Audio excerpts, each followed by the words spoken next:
जी अस्सलाम वालेकुम। कैफ 7 आज के लेक्चर आगाज करते हैं। 5 आज के लेक्चर में जो कंसेप्ट हम डिस्कस करने जा रहे हैं वो है इस्लामिक फाइनेंसिंग। कल के लेक्चर में हमने डिस्कस किया था डेट फाइनेंसिंग, इसको कंप्लीट किया था। अच्छा, आज हमारा क्विज नहीं होगा, ठीक है, आज हम डायरेक्ट लेक्चर पे जाएंगे। कल के लेक्चर में हमने डिस्कस किया था डेट के कंपोनेंट्स क्या क्या हो सकते हैं। उसमें जो इम्पोर्टेंट कंपोनेंट्स थे वो थे बैंक लोन और डिबेंचर, और फिर उसके बाद एक और कंसेप्ट था कन्वर्टेबल बॉन्ड या कन्वर्टेबल डिबेंचर। ये 3 डेट के इंपॉर्टेंट कंपोनेंट्स थे। इसके अलावा कुछ और भी कंसेप्ट थे। वारंट का कंसेप्ट था, छोटे मोटे कंसेप्ट एमसीक्यूज के लिए वारंट का कंसेप्ट था, फिर लीजिंग का कंसेप्ट था, फिर इसके अलावा शॉर्ट टर्म फाइनेंस के कंसेप्ट थे।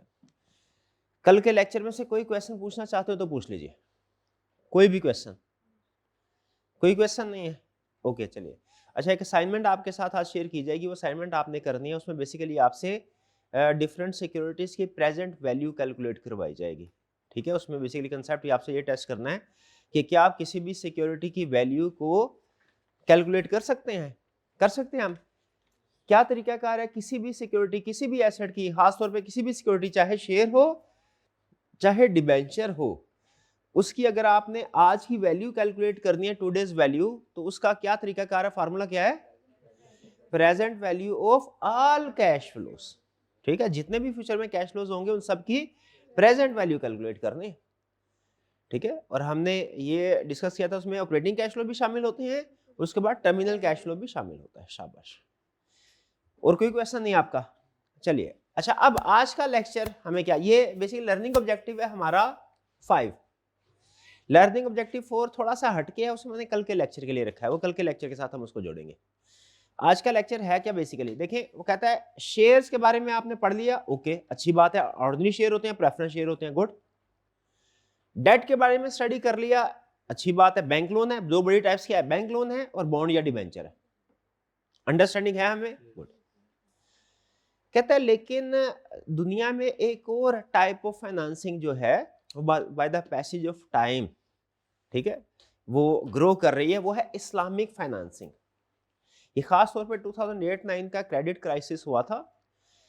उस क्रेडिट क्राइसिस के बाद जो दुनिया में नॉर्मली जो बैंक्स थे उनको बहुत ज्यादा लॉसेस फेस करना पड़े थे, क्योंकि उन्होंने जिन बड़े बड़ी ऑर्गेनाइजेशंस को लोन दिए थे, खासतौर पे रिटेल सेक्टर में, वो डिफॉल्ट करना शुरू हो गए। लेकिन उनमें से जो एक टाइप ऑफ बैंक थे, इस्लामिक बैंकिंग, उनको इफेक्ट कंपैरेटिवली कम हुआ। तो दुनिया बड़ी हैरान हुई कि जहाँ पे ट्रेडिशनल बैंक्स जो हैं उनको इतना लॉस सफर करना पड़ रहा है, इस्लामिक बैंकिंग जो है ये लॉस उनको भी हुआ लेकिन कंपैरेटिवली कम। तो उसकी वजह क्या है, ठीक है। तो उसके बाद जब उन्होंने रिसर्च किया, उन्हें लगा कि इसके कुछ जो फीचर्स या कुछ चीजें ऐसी हैं जो कि ट्रेडिशनल बैंकिंग सिस्टम से डिफरेंट है, ठीक है। उसको भी फिर आहिस्ता आहिस्ता उन्होंने अडॉप्ट करना शुरू कर दिया। तो इस्लामिक, हालांकि इस्लामिक बैंकिंग सिस्टम जो है या इस्लामिक फाइनेंसिंग सिस्टम, ये बज़ाहिर ऐसे लगता है कि ये सिर्फ ऐसा है कि जी मुस्लिम सिटीजन्स के लिए है किसी भी कंट्री में, लेकिन ऐसा नहीं। अब इसको नॉन मुस्लिम भी आहिस्ता आहिस्ता अडॉप्ट कर रहे हैं, ग्रो कर रहा है। तो आज हम ये स्टडी करेंगे कि इस्लामिक फाइनेंसिंग सिस्टम के अंदर अगर रहते हुए इंटरेस्ट से दूर भागना चाहते हैं, ठीक है, इंटरेस्ट बेस्ड फाइनेंसिंग नहीं करना चाहिए, क्योंकि आपको पता है जो डेट है ना, वो चाहे आप बैंक लोन लें या डिबेंचर लें, उसमें इंटरेस्ट का एलिमेंट तो आता है। तो अगर हम इंटरेस्ट एलिमेंट से जान छुड़ाना चाहते हैं तो क्या कोई ऐसा फाइनेंसिंग सिस्टम है जो हमें ऐसी ऑप्शंस दे कि हमारी जो पैसों की जरूरत है, जो हमारी जरूरत वो भी पूरी हो जाए और हमें इंटरेस्ट से भी निजात मिल जाए? तो उसका जवाब है यस, बिल्कुल है।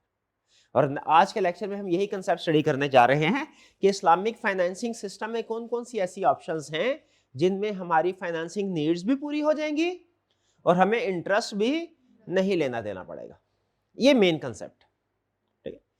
तो इसमें वो हमें सबसे पहले क्या बताता है, कहता है कि इस्लाम जो है वो फाउंडेशन फॉर, कहता है आप ये ना समझे कि इस्लाम में वो सिर्फ आपको जो है वो लोगों के साथ मामलात, क्या है, इबादत का जिक्र है या लोगों के साथ मामलात का जिक्र, ऐसी बात नहीं है। वो एक पूरा एक निजाम है, ठीक है।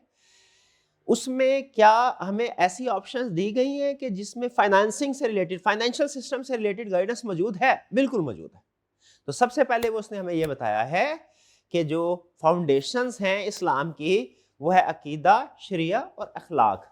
लोगों के साथ आपके मामलात कैसे हैं, इबादत भी है, मामलात भी है, लेकिन साथ ही साथ फाइनेंशियल सिस्टम पे गाइडेंस भी मौजूद है।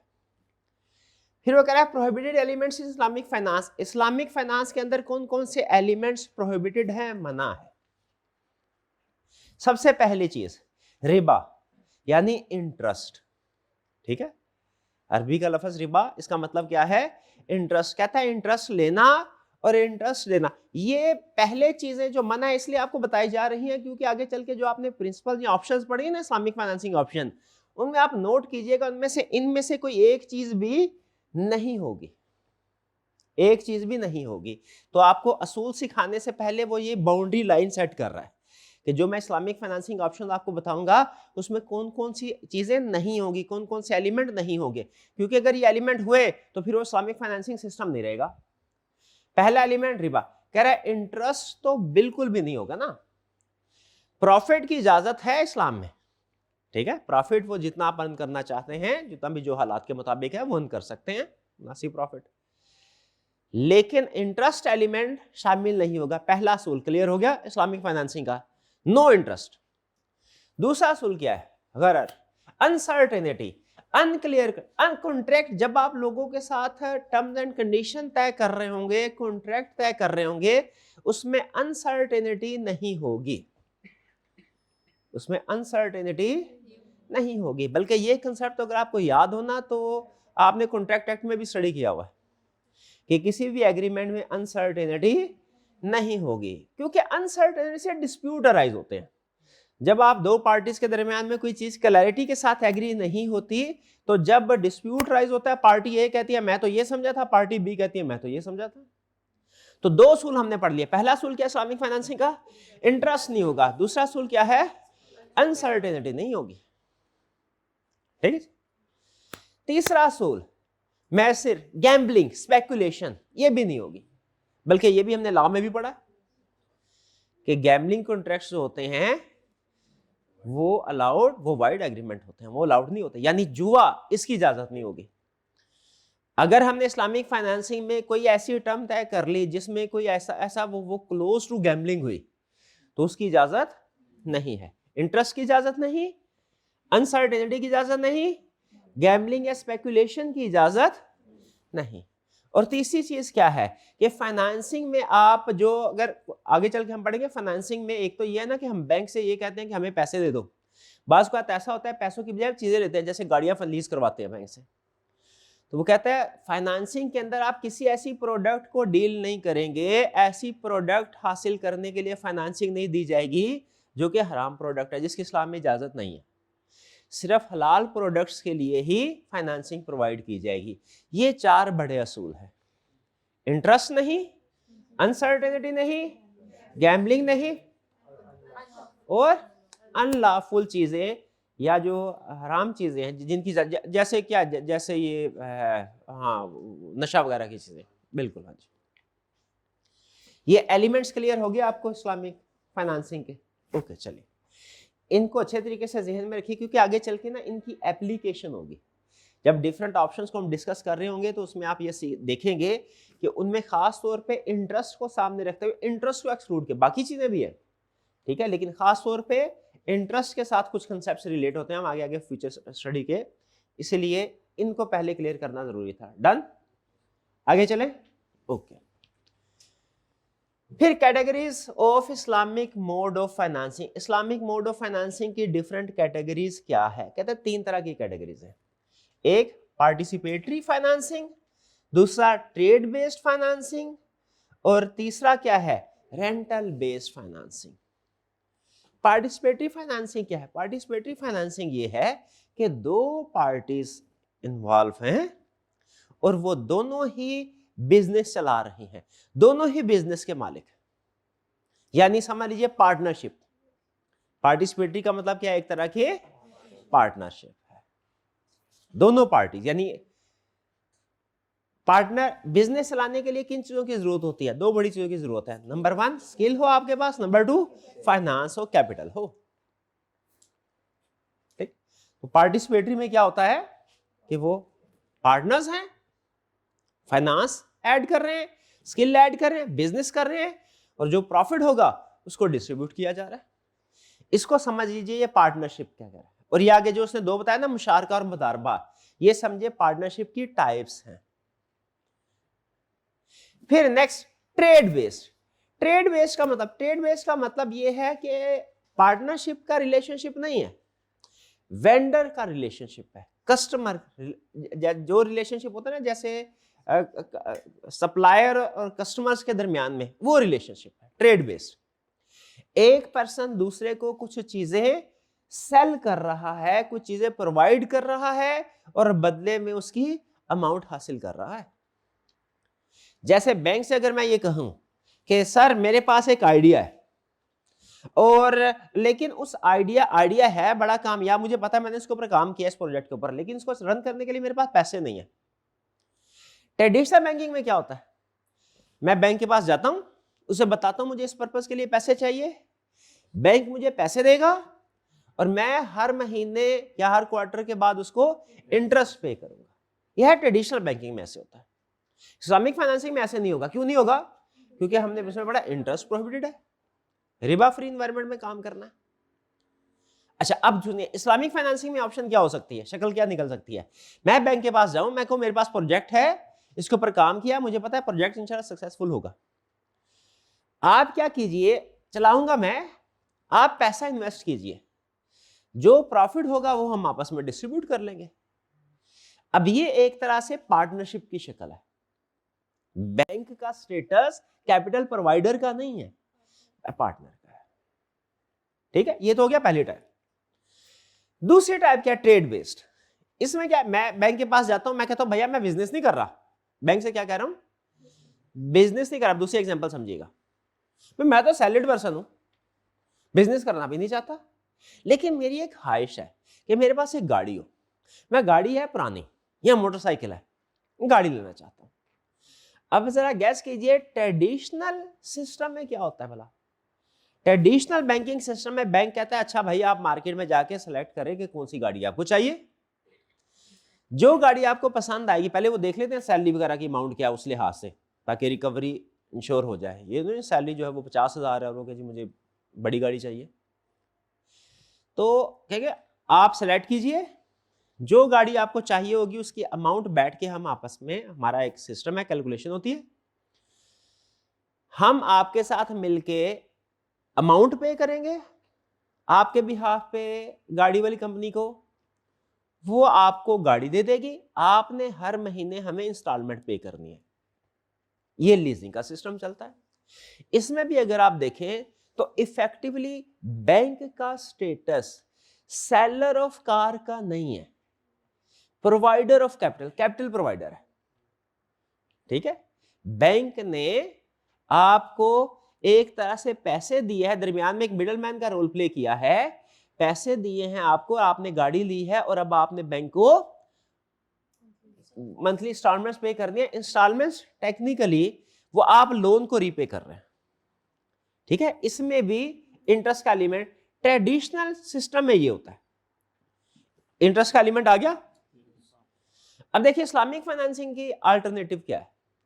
इस्लामिक फाइनेंसिंग सिस्टम में अगर ये ट्रांजैक्शन, पहले तो मुझे ये बताइए क्या ये transaction participatory type of financing में आएगी या ट्रेड बेस्ड फाइनेंसिंग में आएगी? ट्रेड बेस्ड, पार्टिसिपेटरी में नहीं आएगी। क्यों नहीं आएगी? क्योंकि इसमें कोई बिजनेस हो ही नहीं रहा, इसमें तो हम बैंक से सिर्फ एक गाड़ी ले रहे हैं। ठीक है, फाइनेंसिंग करवा रहे हैं बैंक से।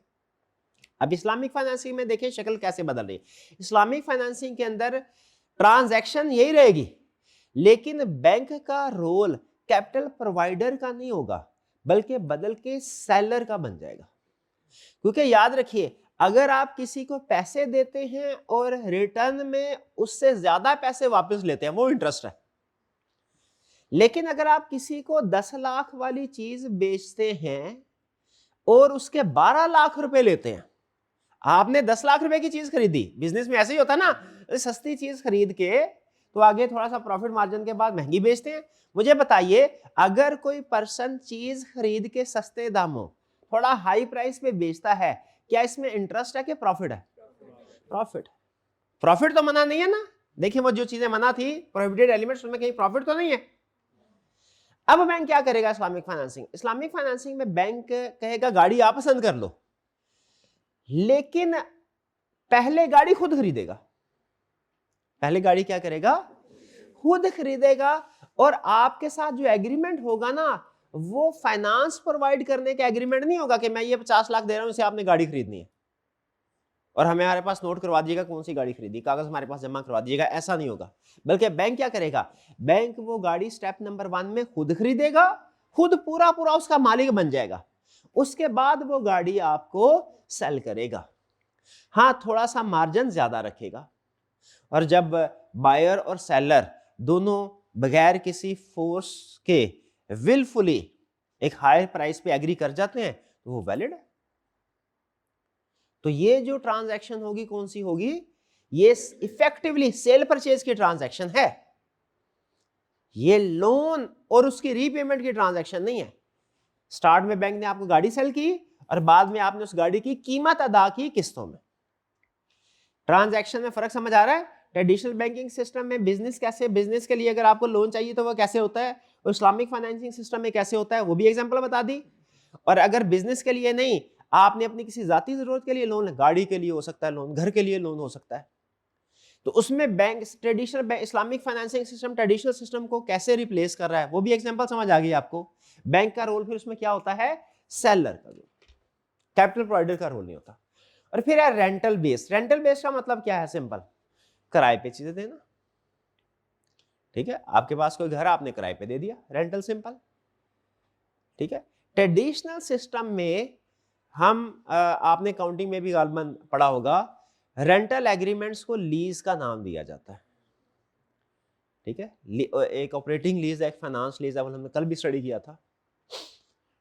तो ये हमारे 3 कैटेगरीज है इस्लामिक मोड ऑफ फाइनेंसिंग, क्योंकि जो ज्यादातर लोग बैंक के पास जाते हैं वो इन 3 में से किसी पर्पस के लिए जाएंगे फाइनेंसिंग पॉइंट ऑफ व्यू से। ये 3 मेजर पर्पस है, इसलिए उसने इन 3 एग्जाम्पल को हमारे सिलेबस में डिस्कस किया है।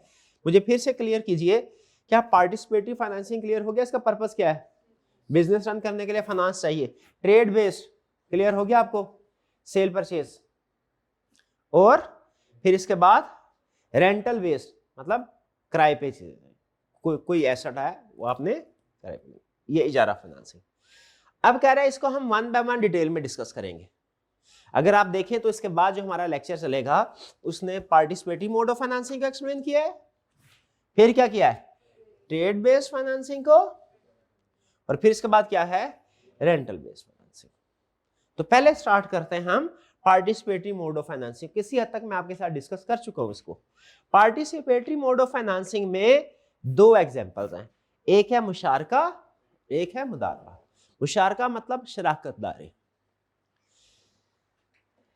इस्लामिक बोर्ड ऑफ फाइनेंसिंग में जब हम बैंक के साथ मिलके कोई बिजनेस करेंगे या किसी भी पर्सन के साथ बिजनेस करते हैं अगर हम, तो 2 टाइप्स हैं पार्टनरशिप की इस्लामिक पॉइंट ऑफ व्यू से। एक तो आपने लॉ में भी पढ़ी होगी ना, लॉ में क्या होता है, पार्टनरशिप एट विल, और दूसरा कौन सा था, पर्टिकुलर पार्टनरशिप। वो 2 टाइप्स अलग थी। इस्लामिक मोड ऑफ फाइनेंसिंग में पार्टनरशिप की टाइप्स अलग है। ये क्या टाइप्स हैं, पहली टाइप मुशारका और दूसरी टाइप क्या है, मुदारबा। शाबाश, थोड़ा सा स्क्रीन साइज बढ़ा दें। मुशारका और मुदारबा। मुशारका क्या है, मैं इन भाईजान के साथ एग्रीमेंट करना चाहता हूं, मैं पार्टनरशिप करना चाहता हूं।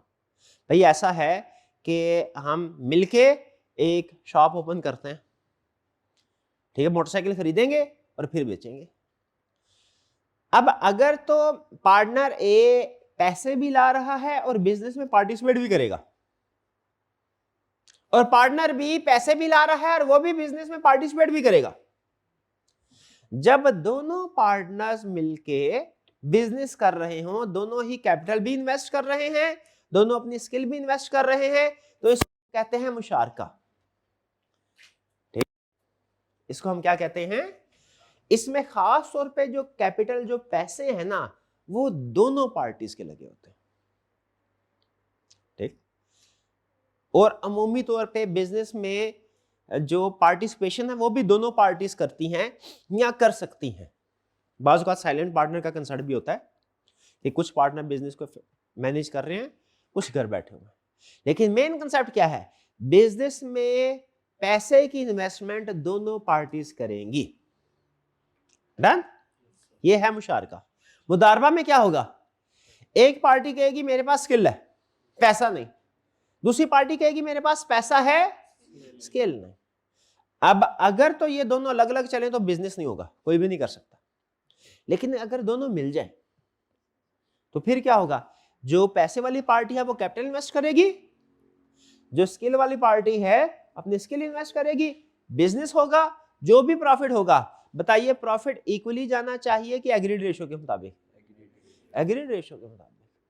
एग्रीड रेशियो नहीं है तो फिर इक्वली होगा, एग्रीड रेशियो के मुताबिक। भी समझ आया मुशारका और मुदारबा में क्या फर्क है? मुशारका में सारी पार्टीज कैपिटल इन्वेस्ट कर, सारे पार्टनर कैपिटल इन्वेस्ट करते हैं, और मुदारबा में कुछ पार्टनर कैपिटल इन्वेस्ट करेंगे और कुछ पार्टनर सिर्फ स्किल इन्वेस्टमेंट करेंगे। फर्क समझ आ गया मुशारका और मुदारबा में? अब इसमें एक इंटरेस्टिंग पॉइंट सुन लें। एक पॉइंट तो मैंने आपको बता दिया कि जो प्रॉफिट शेयरिंग रेशियो होगी ना वो एग्रीड होगी। डन? दूसरा पॉइंट सुने, अगर प्रॉफिट हुआ वो तो चले एग्रीड रेशियो में डिस्ट्रीब्यूट हो जाएगा। इंटरेस्टिंग पॉइंट ये है कि लॉस हुआ तो क्या होगा? लॉस हुआ तो आपके जहन में ये आ रहा होगा सर लॉस हुआ तो वो भी उसी रेशियो के साथ डिस्ट्रीब्यूट करें। नहीं, इस्लामिक प्रिंसिपल सुन लें। लॉस हुआ ना तो लॉस किस चीज का होता है? पैसों का। लॉस जितना भी होगा सारे का सारा उस पार्टी को जाएगा जिसने कैपिटल इन्वेस्ट किया हुआ है। यानी लॉस 100% किसका? कैपिटल प्रोवाइडर का। जिसने स्किल इन्वेस्ट की थी उसका लॉस क्या होगा? भाई वो जो स्किल, जो टाइम उसने दिया था वो सारा उसका लॉस है, क्योंकि मिला तो उसको भी कुछ नहीं, लेकिन वो घर से कुछ नहीं लेके आएगा। ठीक है, तो यहां पे क्या बता रहा है? डिफरेंस क्या है कि कैपिटल मुशारका में कौन कैपिटल लेके आएगा? सारे पार्टनर्स, यानी दोनों, हम दो की एग्जांपल लेके चल रहे हैं। और मुदारबा में सिर्फ इन्वेस्टर, एक पैसे लेके आएगा और दूसरा स्किल इन्वेस्ट करेगा। मैनेजमेंट, मुशारका में सारे मैनेजमेंट करेंगे या कर सकते हैं? हाँ, ये दोनों ऑप्शन है, सारे कर भी है, करे। हो सकता है अगर 4 पार्टनर है, चारों के चारों बिजनेस को इन्वेस्ट करें, बिजनेस को पार्टिसिपेट करें मैनेजमेंट में। हो सकता है 3 करे, एक घर में बैठ जाए। यानी वो जो स्लीपिंग पार्टनर वाला कंसेप्ट था वो इधर भी है। लेकिन मुदारबा में सिर्फ एक पार्टी बिजनेस को मैनेज करेगी, स्किल वाली पार्टी। कैपिटल वाली पार्टी ने कैपिटल दे दिया, बस अब वो साइड पे हो गई, उससे तो बिजनेस करना ही नहीं आता। मुदारबा के अंदर 2 पार्टीज हैं, एक कैपिटल इन्वेस्ट कर रही है, एक स्किल इन्वेस्ट कर रही है। जो पार्टी कैपिटल इन्वेस्ट कर रही है उसको कहते हैं रब्बुल माल, यानी वो माल का मालिक। और जो इन्वेस्ट कर रही होती है अपनी स्किल को, उसे कहते हैं मुदारिब। मुदारिब यानी मैनेजर जो होता है उसे क्या कहेंगे? मुदारिब। और जो पैसों को इन्वेस्ट करता है, यानी मालिक माल का, पैसों का। प्रॉफिट मुशारका में कैसे डिस्ट्रीब्यूट होगा? और मुदारबा में भी? फर्क इसमें नहीं है, फर्क इसमें लॉस हुआ तो क्या होगा? वो एग्रीड रेशियो नहीं, वो जिसका जितना कैपिटल है उस हिसाब से रेशियो। यानी लॉस हमेशा कैपिटल रेशियो के, जिसका ज्यादा कैपिटल हुआ ज्यादा लॉस होगा, क्योंकि लॉस का मतलब है पैसों का जाया होना या कम होना। तो जाहिर है जिसका पैसा है उसी का जाया होगा। और अगर एक ने पैसा बिल्कुल भी इन्वेस्ट नहीं किया, सारा पैसा दूसरे ने इन्वेस्ट किया, फिर क्या होगा? तो ये असूल याद रखिएगा, प्रॉफिट हुआ एग्रीड रेशियो, लॉस हुआ तो कैपिटल कंट्रीब्यूशन रेशियो। ये लॉ में थोड़ा सा फर्क है इसका। लॉ कहता है प्रॉफिट शेयरिंग रेशियो भी वही और लॉस शेयरिंग रेशियो भी वही, कैपिटल का फर्क नहीं पड़ता कम है कि ज्यादा। ठीक है, लेकिन इस्लामिक फाइनेंशियल सिस्टम के अंदर प्रॉफिट हुआ तो एग्रीड, लेकिन लॉस हुआ तो कैपिटल कंट्रीब्यूशन। अगर कैपिटल कंट्रीब्यूशन नहीं है तो फिर लॉस भी नहीं। ठीक है जी, ये दोनों ही पार्टनरशिप की नेचर है। फर्क सिर्फ ये है कि एक में दोनों पार्टीज पार्टिसिपेट कर रही हैं और एक में एक पार्टी कैपिटल के साथ है, दूसरे एक्सपर्टीज के साथ है। लास्ट वाला चाहे तो क्रॉस कर दें।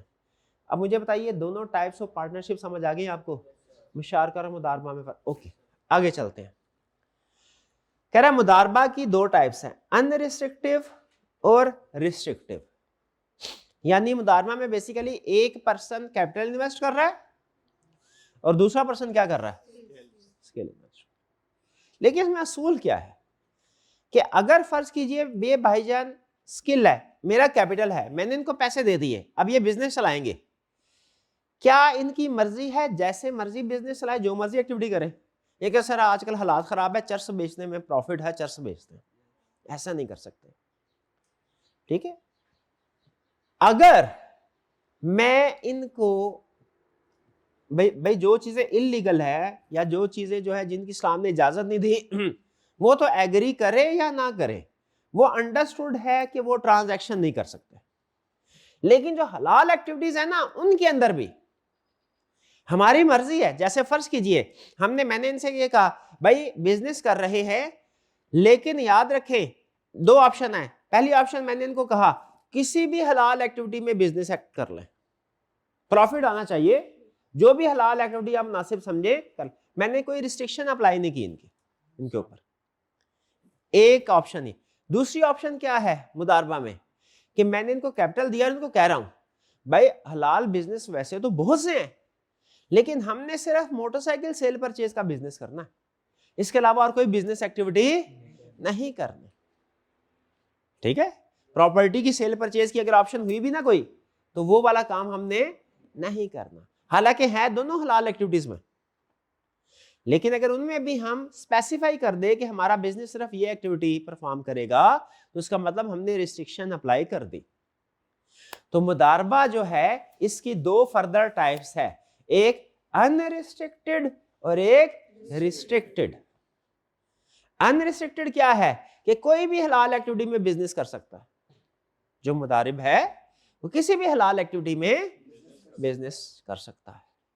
और रिस्ट्रिक्टेड क्या है, स्पेसिफाई कर दिया जाएगा कि सिर्फ इसी सेक्टर में इसी तरह की ट्रांजैक्शन जो है वो आप कर सकते हैं। डन, आगे चलते हैं। Next, trade and sale based mode of financing, मुराबा। मुराबा क्या है? ये बेसिकली एक तरह से जो ट्रेडिशनल बैंक लीजिंग पे एसेट प्रोवाइड करते हैं उसको रिप्लेस करने के लिए ये किया गया मोड है मुराबा। इसमें क्या होता है, जैसे मैंने बताया मुझे गाड़ी की जरूरत है, ट्रेडिशनल बैंकिंग सिस्टम में क्या होगा, बैंक के पास जाऊंगा, बैंक को ये गाड़ी चाहिए, बैंक कहेगा ठीक है आओ जाओ, मिलते हैं दोनों, उस सेलर के पास चलते हैं जो गाड़ियां बेचता है, सेलर के पास जाएंगी दोनों पार्टीज, बैंक पैसे देगा, सेलर गाड़ी देगा, और वो गाड़ी जो है वो कस्टमर लेके चला जाएगा। बैंक इफेक्टिवली सिर्फ पैसे प्रोवाइड कर रहा है ट्रेडिशनल बैंकिंग सिस्टम में। जबकि यहां पे क्या होगा हमारा मुराबा फाइनेंसिंग में बैंक कहेगा भाई मैं पैसे दे रहा हूं, गाड़ी पहले मुझे दो, गाड़ी वाया बैंक जाएगी, ओनरशिप ट्रांसफर होगी बकायदा। जो कार मैन्युफैक्चरर है वो ओनरशिप ट्रांसफर करेगा बैंक को, और बैंक उसके बाद वो ओनरशिप ट्रांसफर करेगा क्लाइंट को। तो इसका मतलब बैंक और क्लाइंट के दरमियान में effectively transaction sale and purchase की है, फाइनेंस प्रोवाइड करने की नहीं है। ये है मुराबा फाइनेंसिंग का क्रक्स। कह रहा क्या होगा इसमें मुराबा फाइनेंसिंग में एक कॉस्ट एलिमेंट होगा, बैंक एक सर्टेन कॉस्ट पे कोई एसेट खरीदेगा जो उसके क्लाइंट को चाहिए, उस एसेट, फर्ज कीजिए 10 लाख का एसेट खरीदा, अब अगर 10 लाख दे दिया जाए क्लाइंट को और कहा जाए भाई वापस करना और 10% इंक्रीमेंट मुझे ऐड करके तो तुमने पैसे वापस करने हैं, तो ये क्या हो जाएगा, इंटरेस्ट हो जाएगा। लेकिन इसमें क्या होगा, मुराबा फाइनेंसिंग में क्या होगा, बैंक 10 लाख की गाड़ी खरीदेगा फॉर एग्जांपल, उसमें अपना 10% मार्जिन ऐड करेगा 11 लाख, और क्लाइंट को बोलेगा भाई मैंने 10 लाख की चीज खरीदी है, आपको 11 लाख की बेचूंगा, आपको कोई इतराज तो नहीं है? क्लाइंट कहेगा मुझे तो कोई इतराज नहीं है। भाई ऐसे कम प्राइस पे चीज खरीद के ज्यादा प्राइस पे बेचना, इसमें कोई इतराज तो नहीं है आपको, इसमें इंटरेस्ट एलिमेंट तो नहीं है? नहीं है। ये सेल परचेज की ट्रांजैक्शन शक्ल बदल गई है, जरूरत पूरी हो रही है वही गाड़ी की, लेकिन जरूरत पूरी करने की शक्ल बदल गई। अब ये सेल परचेज हो गई। फिक्स प्राइस के ऊपर एग्रीमेंट हो जाएगा। लेकिन याद रखे इस्लामिक फाइनेंसिंग सिस्टम में एक दफा जो प्राइस फिक्स हो गई ना, उसके बाद आप उसको चेंज नहीं कर सकते किसी भी वजह से। अगर बढ़ाएंगे तो फिर वो क्या होगा, वो इंटरेस्ट बन जाएगा। अब इसकी वजह से एक और प्रॉब्लम आती है इस्लामिक फाइनेंसिंग सिस्टम में। जो बंदा गाड़ी, आपका क्लाइंट गाड़ी खरीद रहा है, उसको जब पता चल गया, उसने इनिशियली एग्री कर लिया, उसने कहा ठीक है सर 10 लाख की चीज खरीद के आप मुझे 11 लाख में बेच रहे हैं, कोई बात नहीं, कारोबार में ऐसी होता है। लेकिन उसे पता है अब 11 लाख का 11 लाख 1,000 भी नहीं हो सकता, 1,000 भी ऊपर पे किया वो इंटरेस्ट हो जाएगा। तो हमने उसे कहा अच्छा ऐसा करो तुम 11 किस्तें दे देना 1-1 लाख की हर महीने। अब किस्त अगर डिफॉल्ट कर गया तो क्या होगा, सवाल ये। ट्रेडिशनल बैंकिंग सिस्टम में जब कोई पार्टी डिफॉल्ट करती है तो बैंक क्या करता है, बैंक इंटरेस्ट बढ़ा देगा। बैंक कहेगा अब आपको जो डिफॉल्ट किया अमाउंट उसके ऊपर 1 महीने का इंटरेस्ट एक्स्ट्रा पे करना पड़ेगा, क्योंकि आपने एक ही बजाय 2 महीनों में किस्त पे की है। बैंक ऐसे कर। क्या इस्लामिक फाइनेंसिंग में ऐसे हो सकता है डिफॉल्ट करने पे हम जितने पीरियड का डिफॉल्ट है उतने का इंटरेस्ट चार्ज कर सकते हैं अपने क्लाइंट को? नहीं। तो उसमें हो सकता है कि क्लाइंट डिफॉल्ट जानबूझ के कर दे कि प्राइस तो सेम रहनी है इस्लामिक सिस्टम के अंदर, तो मैं एक ही बजाय 2 महीनों के बाद हर किस्त पे करूंगा तो प्राइस तो सेम रहेगी, मजबूरी है, क्योंकि प्राइस अगर बढ़ाएगा ना बैंक तो वो इस्लामिक फाइनेंसिंग से निकल जाएगा। इसका क्या हल, इसका हल आप बता सकते हैं? मसला समझ आ रहा है आपको इस्लामिक फाइनेंसिंग का? ऐसा हो, इसका हल क्या हो सकता है? सिक्योरिटी भी नहीं। इसका हल ये निकाला गया है कि पार्टीज एग्री कर लेती हैं कि अगर आपने डिफॉल्ट किया तो हम तो आपसे 1 रुपया भी ज्यादा नहीं लेंगे, तो इंटरेस्ट हो जाएगा, लेकिन आप फिर हमसे वादा करें। क्या करें? वादा करें कि अगर आपने डिफॉल्ट किया तो आप 10,000 रुपया डोनेशन के तौर पे देंगे किसी भी इदारे को जो अवामी फलाह बहबूद का काम कर रहा हो। एक तरह से डिस्करेजिंग फैक्टर ऐड कर दिया एग्रीमेंट के अंदर। इसकी वजह से जिस पार्टी ने गाड़ी ली है, वो पार्टी या फाइनेंस लिया है, वो डिफॉल्ट करने से घबराएगी। क्यों घबराएगी? क्योंकि उससे बदले में अब इंटरेस्ट पे नहीं करना, उसे चैरिटी देनी पड़ेगी। ये फीचर्स हैं। नंबर 1 रियल एसेट होगा जो सेल परचेज हो रहा होगा। नंबर 2, अच्छा एक चीज बताइए, एग्जांपल आपके सामने रखता हूं, आपने मुझे बताना है ये रियल एसेट है कि नहीं। एक किसान है, फार्मर, उसने ये एग्रीमेंट किया फैक्ट्री के साथ, शुगर फैक्ट्री के साथ या किसी दूसरी फैक्ट्री के साथ, सर अगले सीजन में मेरी जितनी भी फसल होगी, जो अभी तैयार नहीं है, अभी तो फसल जो है वो स्टार्ट करना है, जितनी भी फसल होगी वो सारी की सारी मैं आपको इस रेट के ऊपर सेल कर दूंगा। ये एग्रीमेंट कर दिया। इस एग्रीमेंट में मुझे बताइए क्या कोई रियल एसेट इस वक्त मौजूद है? नहीं। इसमें कोई अनसर्टेनिटी का एलिमेंट आ रहा है? अनसर्टेनिटी का एलिमेंट आ रहा है। पता नहीं ये कर भी पाएंगे कि नहीं कर पाएंगे 6 महीने बाद, पता नहीं फसल की क्वांटिटी कितनी होगी, ठीक है, कहीं कोई प्रॉब्लम ना आ जाए, तो इसमें थोड़ा सा अनसर्टेनिटी का एलिमेंट ज्यादा है। तो रियल एसेट क्या है? जो इस वक्त रियल मौजूद है। रियल एसेट हो, कोई हवाई चीज ना हो। एसेट इस वक्त एग्जिस्ट कर रहा हो, ये नहीं 6 महीने बाद मेरे पास आएगा। इस्लामिक एक प्रिंसिपल और सीख ले, जो चीज आपकी मलकियत में नहीं है ना, ओनरशिप में नहीं है, आप उस चीज को सेल नहीं कर सकते। जिस चीज के आप मालिक नहीं है उस चीज को आप सेल नहीं कर सकते। मेरे पास गाड़ी खरीदने के लिए भाई आ गए, मेरे पास गाड़ी अभी नहीं है, लेकिन मुझे पता है मार्केट में जब चाहूं जाके गाड़ी खरीद सकता हूं। मैंने इनके साथ, हालांकि मेरे पास गाड़ी नहीं है, मैंने इनके साथ एक गाड़ी बेचने का एग्रीमेंट कर लिया कि भैया मैं आपको सुजुकी कंपनी की गाड़ी सेल करूंगा, और मुझे पता मैं जब भी मार्केट में जाऊंगा पैसे लेके गाड़ी मुझे मिल जाएगी। लेकिन जिस वक्त मैं एग्रीमेंट कर रहा हूं उस वक्त गाड़ी मेरी ओनरशिप में नहीं है। क्या ये इस्लामिक फाइनेंसिंग सिस्टम के मुताबिक ये ट्रांजैक्शन ठीक है? ट्रांजैक्शन ठीक नहीं। क्या प्रॉब्लम है? अगर एसेट एग्जिस्ट नहीं कर, एसेट का एग्जिस्ट करना भी जरूरी है और आपकी ओनरशिप में होना जरूरी है, ठीक है। फर्ज कीजिए बाजुकात ऐसा होता है ना, बिजनेस चल रहा होता है, आई चल रही होती है, मेरे पास एक कस्टमर आया, मेरे पास वो चीज नहीं है, साथ वाली दुकान पे मौजूद है, अक्सर आपने देखा होगा ऐसे होता है कि वो साथ वाली दुकान में जाते हो, कहते छोटे को बेचते हैं, यार जाओ उधर से चीजें लेके आओ, कस्टमर को चीज देते हैं। लेकिन उस वक्त पहले चीज मंगवाते हैं दूसरी दुकान से, फिर उसके बाद कस्टमर को बेचते हैं।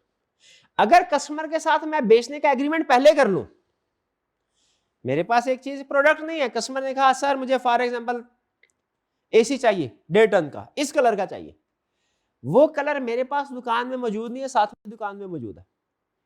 अगर तो मैं साथ वाली दुकान से वो एग्रीमेंट पहले खरीदने का करता हूं, उसके बाद अपने कस्टमर को वो बेचता हूं, वो ठीक है। लेकिन अगर मैं कस्टमर को सेल का एग्रीमेंट पहले कर रहा हूं, फर्क समझे, थोड़ा बारीक डिफरेंस है लेकिन समझे, कस्टमर को सेल पहले कर रहा हूं और खरीद बाद में रहा हूं, तो वो एग्रीमेंट वैलिड इस्लामिक सिस्टम में नहीं होगा। इसमें भी अगर आप थोड़ा सा सोचिए ना तो बड़ी बातें इसमें आ सकती हैं। बाज़ औक़ात ऐसा होता है कि हम एग्रीमेंट कर लेते हैं इस उम्मीद के ऊपर कि हम जब चाहेंगे वो खरीद लेंगे, खरीदने जाते हैं पता चलता है वो पहले बिक गया, अब तो उस कस्टमर के साथ झगड़ा हो गया। तो आपने उम्मीद की बुनियाद पे एग्रीमेंट नहीं करने, बल्कि रियल एग्जिस्टेंस की बुनियाद पे, अपनी ओनरशिप की बुनियाद पे एग्रीमेंट करने हैं। ये इस्लामिक सिस्टम। एसेट रियल हो, एग्जिस्ट कर रहा हो, आपकी ओनरशिप में हो, प्राइस फिक्स कर देनी है, चेंज नहीं करनी। फिर इसके बाद चाहे वो डिफॉल्ट भी करे पार्टी, प्राइस नहीं बढ़ा सकते आप। हाँ, डिफॉल्ट से बचने के लिए डिस्करेजिंग फैक्टर ऐड कर देते हैं, वो क्या करते हैं, हाँ चैरिटी। ठीक है, एब्सोल्यूट कॉन्ट्रैक्ट, कॉन्ट्रैक्ट एब्सोल्यूट हो, कंटिंजेंट ना हो। याद है लॉ में कंटिंजेंट कॉन्ट्रैक्ट भी होता है। अच्छा मुझे एक चीज बताइए, चलते चलते वैसे ज़हन में आ गई, इस्लामी जमहूरिया पाकिस्तान, पाकिस्तान के आइन में लिखा है जितने भी कवानीन होंगे इस्लामिक शरीयत के मुताबिक, इस्लामिक लॉज के मुताबिक होंगे। लेकिन क्या प्रैक्टिकली जितने भी लॉज पाकिस्तान में चलते हैं वो इस्लामी कवानीन के मुताबिक चलते हैं? ज्यादातर जो है वो इस्लामी कवानीन के मुताबिक है। जो कवानीन है उनके ऊपर प्रैक्टिस यार कैसे हो रही है वो एक अलग बात है। लेकिन बहुत सी जगह ऐसी भी हैं जहां पे इस्लामी कवानीन कुछ और है, इस्लामी असूल कुछ और है और लॉज कुछ और कहते हैं।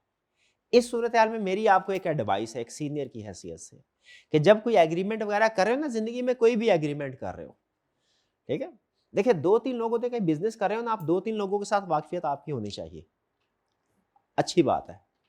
नंबर 1, जिस जगह पे बिजनेस करें करीबी थाने में हेलो है वाकफियत, कोई प्रॉब्लम हो जाती है।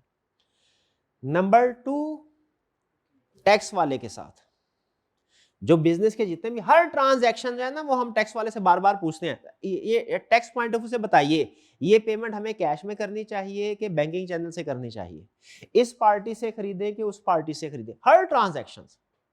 ठीक है, ये एक एम्प्लॉय आया है, वो 6 महीने उसने किसी दूसरी जगह पे काम किया, 6 महीने हमारी जगह पे काम किया, हमारी ऑर्गेनाइजेशन में काम किया, अब इसकी टैक्स की कैलकुलेशन कैसे होगी? क्या इसकी हम टैक्सेबल इनकम में पुराने वाले ऑर्गेनाइजेशन की भी ऐड करें या कि सिर्फ हम अपनी इनकम को ऐड करके जो इस उसके मुताबिक टैक्स कर, यानी हर स्टेप पे हम टैक्स वाले से पूछ रहे हैं कहीं ज्यादा पैसे ना देने पड़े। वकील के साथ हेलो है रखनी पड़ती है, डिस्प्यूट जितने भी एग्रीमेंट होते हैं ना आपके, वो इसकी एक कॉपी हम वकील को भेजते हैं, एग्रीमेंट करने से पहले, बाद में नहीं।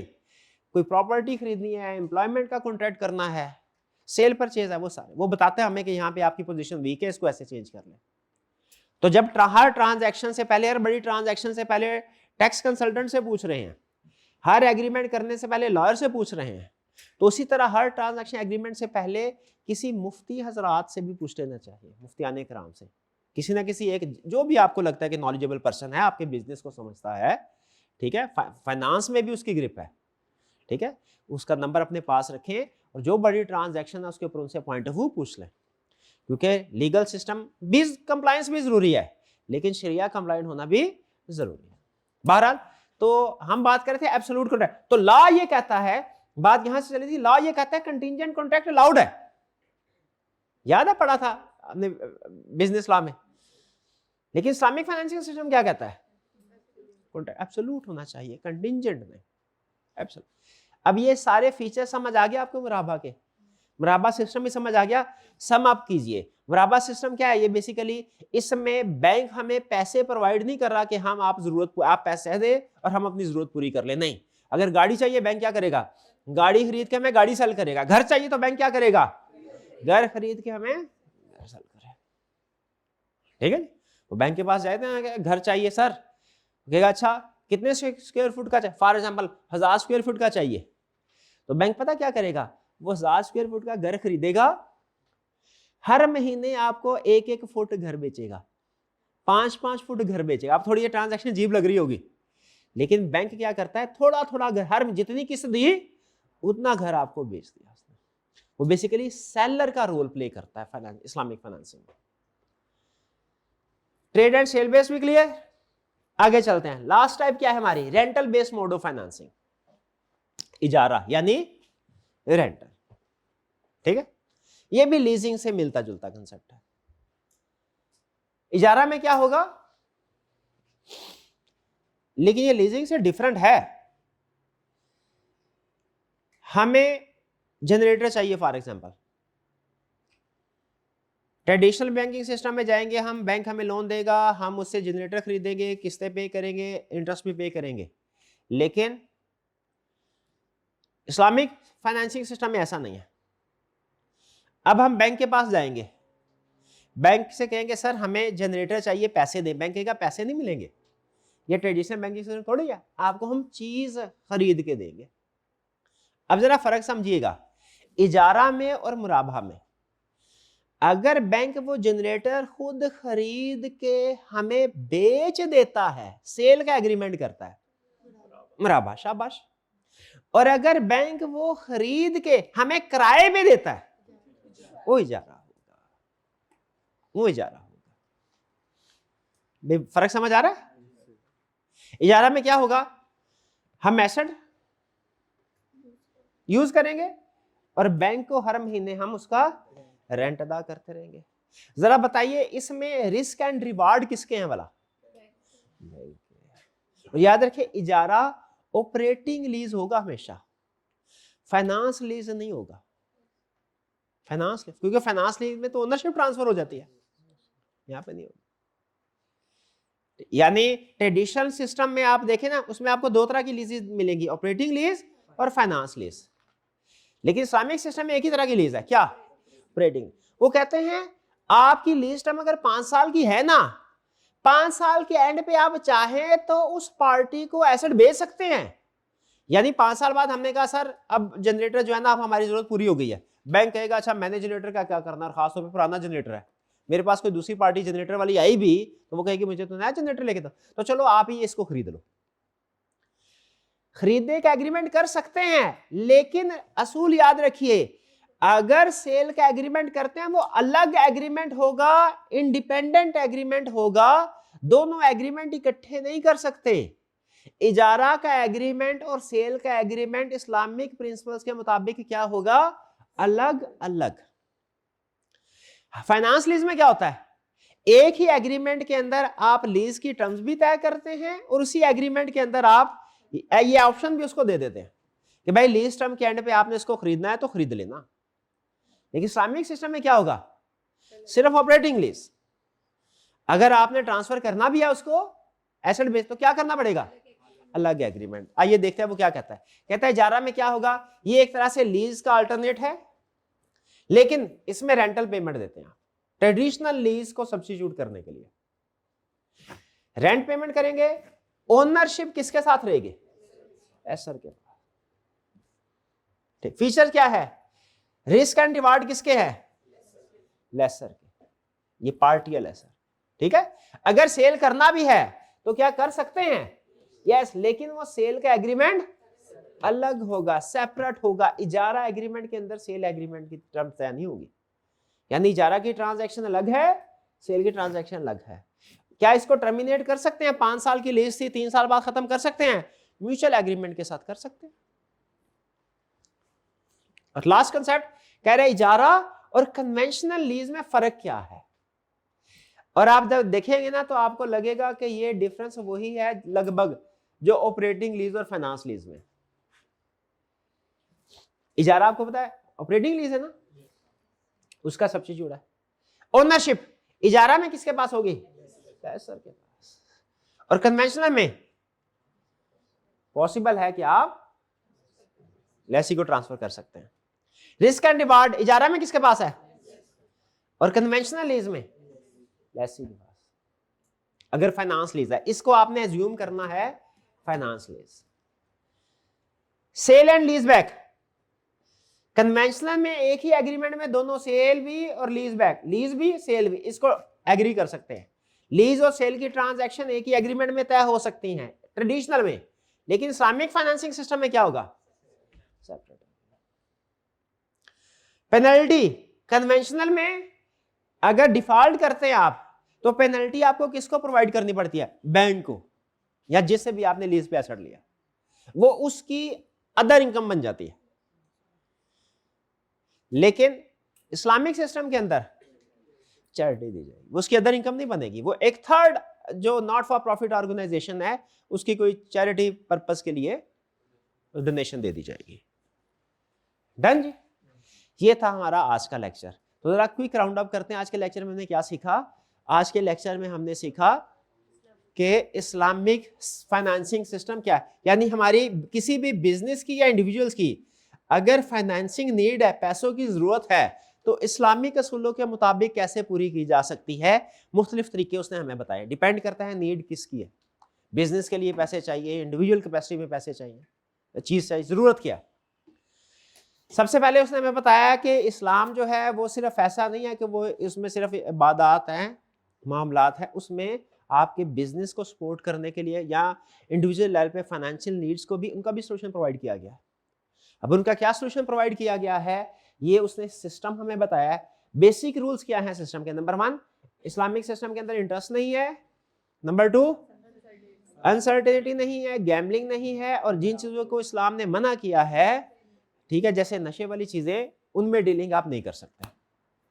कैटेगरीज क्या है इस्लामिक मोड ऑफ फाइनेंसिंग की? 3 बड़ी कैटेगरीज है, पार्टिसिपेटरी, ट्रेड बेस्ड और साथ इसके rental based. Participatory mode of financing में 2 बड़ी टाइप्स कौन सी है? मुशारका और मुदारबा। बेसिक डिफरेंस क्या है? मुशारका में दोनों पार्टीज कैपिटल प्रोवाइड करती है, मुदारबा में एक कैपिटल प्रोवाइड करेगी, एक स्किल प्रोवाइड करेगी। अच्छा, प्रॉफिट डिस्ट्रीब्यूशन होगी तो वो कैसे होगी? एग्रीगेटेड। लॉस डिस्ट्रीब्यूशन कैसे होगी? जिसका कैपिटल, और जिसका कैपिटल नहीं अगर, तो वो इन्वेस्टर्स का होगा। ठीक है, मुदारबा के अंदर जो पर्सन पैसे इन्वेस्ट करता है उसको क्या नाम दिया गया है? रब्बुल माल। और जो बिजनेस को मैनेज करेगा, मुदारिब। 2 टाइप्स हैं मुदारबा की, रिस्ट्रिक्टेड और अनरिस्ट्रिक्टेड। अनरिस्ट्रिक्टेड कौन सी है? कि कोई भी हलाल एक्टिविटी कर ले, कोई भी हलाल बिजनेस कर ले, यह है अनरिस्ट्रिक्टेड। ये नहीं है कि कोई भी बिजनेस कर ले। अनरिस्ट्रिक्टेड में भी आप कोई ऐसी एक्टिविटी नहीं कर सकते जो कि इजाजत नहीं है इस्लाम में। ठीक है, इस्लाम ने जिन चीजों की इजाजत दी है उनमें से कोई भी एक्टिविटी कर ले, ये है अनरिस्ट्रिक्टेड। और जिन चीजों की इजाजत है उसमें सिर्फ 1 या 2 एक्टिविटीज कर सकते हैं, ये क्या है? रिस्ट्रिक्टेड मुदारबा। मुदारबा के बाद नेक्स्ट हमारा है trade and sale based mode of financing. इसमें कौन सी हमने ऑप्शन डिस्कस की? मुराबा। मुराबा में क्या होता है? मुराबा और इजारा, इन दोनों में डिफरेंस क्या है? हाँ, इसमें ये बिजनेस के लिए, बिजनेस की पार्टिसिपेशन, इसमें बैंक मालिक बन जाता है, या जो आपको पैसे इन्वेस्ट, इसमें एक तरह से वो चीज को प्रोवाइड कर रहा है बिजनेस। इसमें सेल परचेज की ट्रांजैक्शन है एक तरह से, या एसेट प्रोवाइड किया जा रहा है, इसमें पूरा बिजनेस में ओनरशिप आ रही है। इसमें क्या फर्क है मुराबा में और इजारा में? मुराबा में बैंक खरीदेगा और आगे बेचेगा, इजारा में क्या होगा? खरीदेगा, रेंट पे देगा। शाबाश। मुराबा के प्रिंसिपल्स क्या हैं? मुराबा एग्रीमेंट करते हुए किन चीजों का ध्यान रखना चाहिए? रियल एसेट हो, एग्जिस्ट कर रहा हो, ओनरशिप हो, प्राइस फिक्स हो, और कॉन्ट्रैक्ट एब्सोल्यूट हो। ठीक है, और इजारा में क्या है? प्रिंसिपल्स हैं, फिक्स प्राइस हो, आपने जो सेल का एग्रीमेंट है वो अलग करना है, एब्सोल्यूट कॉन्ट्रैक्ट हो, कंटिंजेंट ना हो। क्लियर? और फिर हमने एंड में डिफरेंस पढ़ा था इजारा और कन्वेंशनल लीज का, और ये लगभग डिफरेंस वही है जो कि ऑपरेटिंग लीज और फाइनेंस लीज का डिफरेंस है। क्लियर? कोई मुश्किल तो नहीं थी आज के चीज? चलिए, कल हमारा इस चैप्टर का लास्ट लेक्चर होगा, चैप्टर 8 कंप्लीट हो जाएगा, और फिर परसों से हम इसके न्यूमेरिकल चैप्टर, नेक्स्ट चैप्टर है न्यूमेरिकल की तरफ चलेंगे, जिसमें कॉस्ट ऑफ कैपिटल कैलकुलेट करना सीखेंगे। और ये जो 4-5 दिन आपको शायद लगा होगा बड़े कुछ बोरिंग से गुजरे हैं, भाई ये तो हम फाइनेंशियल पोर्शन स्टार्ट कर रहे हैं, इसमें कैलकुलेशन तो आ ही नहीं रही। वो आपको पता चलेगा, इसका फायदा होगा इन 4-5 लेक्चर्स का आपको नेक्स्ट चैप्टर में, जब आपको बहुत से कंसेप्ट ऑलरेडी अंदाजा होगा कि आपने पहले कवर कर लिए होंगे, उस वक्त आसानी होगी। कोई क्वेश्चन पूछना चाहते हो तो पूछ लीजिए। कोई क्वेश्चन नहीं है? चलिए फिर असाइनमेंट जरूर कीजिएगा आज आप, और वो जो गूगल ड्राइव है उसका लिंक आप लोगों के ग्रुप में शेयर कर दिया जाएगा। आइंदा से आपकी जितनी भी असाइनमेंट होगी, जितने भी रिसोर्सेज होंगे, हर तरह के रिसोर्सेज, वो आपको पता है आपके एलएमएस के ऊपर भी अवेलेबल होते हैं, व्हाट्सएप ग्रुप में भी हैं, शेयर किए जाते हैं, और उस ड्राइव पे भी शेयर किए जाएंगे। ठीक है, व्हाट्सएप ग्रुप में बाज़ को स्टूडेंट्स जो है ना वो शेयर तो करते हैं हम, लेकिन जो बाद में स्टूडेंट्स आते हैं उनको प्रीवियस रिसोर्सेज की एक्सेस नहीं होती, एलएमएस के ऊपर होती है। लेकिन कुछ स्टूडेंट कहते हैं सर वो एलएमएस के ऊपर नीचे ढूंढना पड़ता है, तो हमें कोई एक स्ट्रक्चर्ड जो है वो एक ही प्लेस हो जिसमें हर तरह के रिसोर्सेज हो, तो हमने गूगल ड्राइव पे भी रख दी। लाजमी नहीं है गूगल ड्राइव से आप उसको डाउनलोड करें या एक्सेस करें, एलएमएस पे भी सारे रिसोर्सेज अवेलेबल है, गूगल ड्राइव पे भी सारे रिसोर्सेज अवेलेबल है, दोनों में फर्क कोई नहीं है। ऐसा ना आप ये समझे कि ये कुछ नोट्स है एलएमएस के ऊपर है और कुछ जो है गूगल ड्राइव पे, ये सारी हमने करनी है, नहीं, दोनों में से किसी एक चीज को आपने पिक कर लेना। ठीक है, रिसोर्सेज उधर भी अवेलेबल है, उधर भी अवेलेबल है, वो सिर्फ कन्वीनियंस के लिहाज से कि जिसको जो जहां पे कन्वीनियंट हो वो वहां से एक्सेस कर ले। ठीक है, तो आपके जो आज की असाइनमेंट और नेक्स्ट भी असाइनमेंट्स होंगी एलएमएस के ऊपर भी अपलोड कर दिया करेंगे हम, और गूगल ड्राइव पे भी अवेलेबल होंगी। फिजिकल जो स्टूडेंट्स होंगे उनको क्लास में भी हम हार्ड कॉपी शेयर कर दिया करेंगे। ठीक है, समटाइम्स, हमेशा नहीं, समटाइम, और ऑनलाइन वालों के लिए तो अवेलेबल है। क्लियर जी? आज का लेक्चर यहाँ खत्म करते हैं। अल्लाह हाफिज।